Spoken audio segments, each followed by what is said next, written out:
Oi, chegamos à parte 10, a última psicoleitura desse tema. Se você acompanhou tudo até agora, meu muito obrigado, já deixa o like e se inscreva. Bora lá. Hoje a nossa análise vai fundo nas páginas 86 e 87 do livro da Psicologia. O foco é Joseph Wolpe. Isso mesmo. Vamos ver como a abordagem dele para tratar a ansiedade assim, bateu de frente com a psicanálise que dominava tudo na época, né? Exato. E o título da sessão já entrega um pouco, né? Deixe de imaginar a cena e relaxe. Bem direto. Bem direto mesmo. A missão aqui é entender essa técnica, o impacto dela.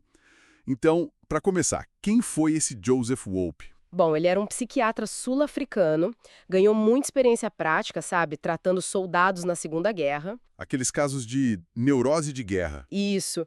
O que hoje a gente chama de transtorno de estresse pós-traumático, o TEP-T. Entendi. E o ponto-chave é que o Wolpe sacou uma coisa importante, né? Sim, ele percebeu que a psicanálise tradicional, aquela coisa de ficar falando das memórias do trauma, Não estava funcionando. parecia não aliviar a ansiedade que paralisava aqueles homens. Era muito intenso. Então ele precisava de outra ferramenta. Exatamente. E aí entra o contexto da época, o behaviorismo que estava ganhando força. Ele conhecia os experimentos do Pavlov. Ah, dos cachorros, do sino, da salivação, condicionamento clássico. Isso. Pavlov mostrou como respostas que a gente nem controla, tipo salivar, podiam ser ligadas a um estímulo novo, né? Um sino. Certo. E o Wolpe pensou, pô, se dá para condicionar uma resposta física, será que não dá para descondicionar uma resposta emocional? Tipo a ansiedade? E talvez substituir por outra? Ah, interessante. E o trabalho do Watson sobre aprender e desaprender medo também foi super importante para ele. Ok, vamos desembrulhar isso. Essa ideia central do Wolpe. Ele partiu de uma coisa que parece óbvia, mas que foi o pulo do gato para a terapia. Qual? Que é impossível sentir duas emoções opostas, tipo, muito fortes, ao mesmo tempo. Ninguém está em pânico e super relaxado no mesmo segundo. Exato. É fisiologicamente incompatível. Você não pode ter o sistema nervoso simpático, luta ou fuga, e o parasimpático, descanso e digestão, ativados no máximo ao mesmo tempo. Tá, faz sentido. Mas como transformar isso numa terapia que funciona? Aí que tal fascinante. A aplicação prática disso virou a técnica que ele chamou de inibição recíproca. Inibição recíproca. Explica melhor. O primeiro passo era ensinar o paciente a relaxar profundamente. Técnicas de relaxamento muscular mesmo, para atingir um estado físico que é o oposto da ansiedade. Certo, criar a ferramenta do relaxamento primeiro. Isso. Depois, de um jeito bem controlado, gradual, o paciente era exposto ao que causava medo.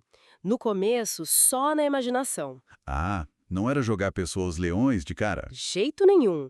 A lógica era associar aquele estímulo que antes dava medo, associar ele não mais com ansiedade, mas com esse novo estado de calma, de relaxamento. Tipo reprogramar a resposta do cérebro. Exatamente. É um recondicionamento. Você está ensinando o sistema nervoso a reagir de outra forma. E como era isso na prática, na sessão? O paciente relaxava, né?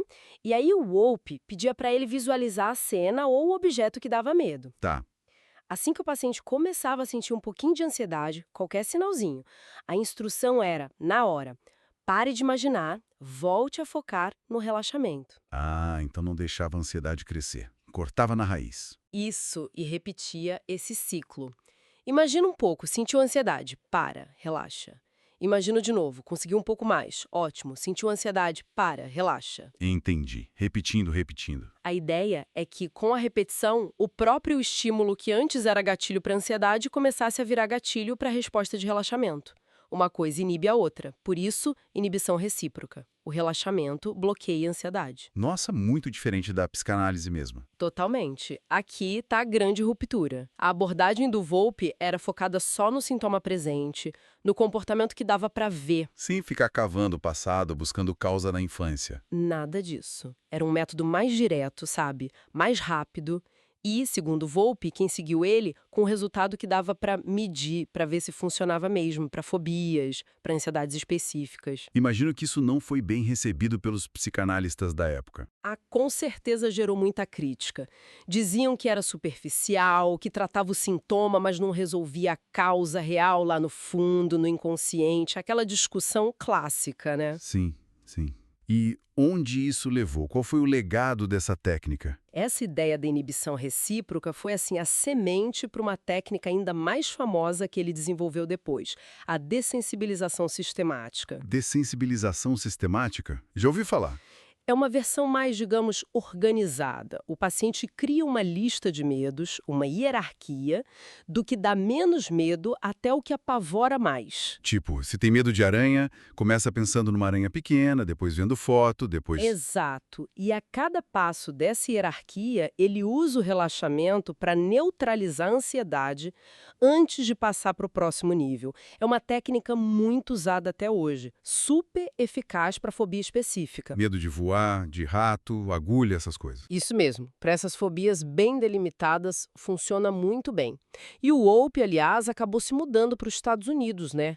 Fundou lá um instituto importante de terapia comportamental, ajudou a consolidar essa linha toda de tratamento. Que trajetória, hein? De tratar soldados traumatizados a criar uma técnica usada até hoje. Uma contribuição enorme para a psicologia clínica, sem dúvida. Mudou a forma de ver e tratar a ansiedade para muita gente. Se você segue com a gente até aqui, deixe nos comentários. Behaviorismo é demais. É muito bom saber que você está com a gente desde o começo nessa maratona. Fica com Deus e até a próxima.